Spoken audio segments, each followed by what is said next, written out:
In this tutorial, you will learn how to download and install the Microsoft Teams app in Windows 11 and Windows 10. First, open your Microsoft Store.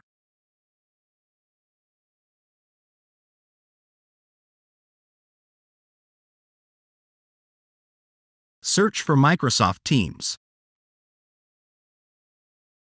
Click on Microsoft Teams. Press the Get button to start downloading Microsoft Teams. Wait for Microsoft Teams to be downloaded and installed.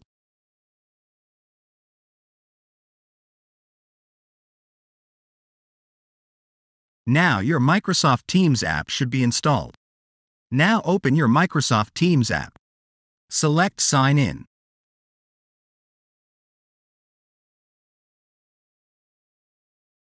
Now type in your Microsoft Teams login info.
If this tutorial helped you, don't forget to leave a like and subscribe. Thanks for watching.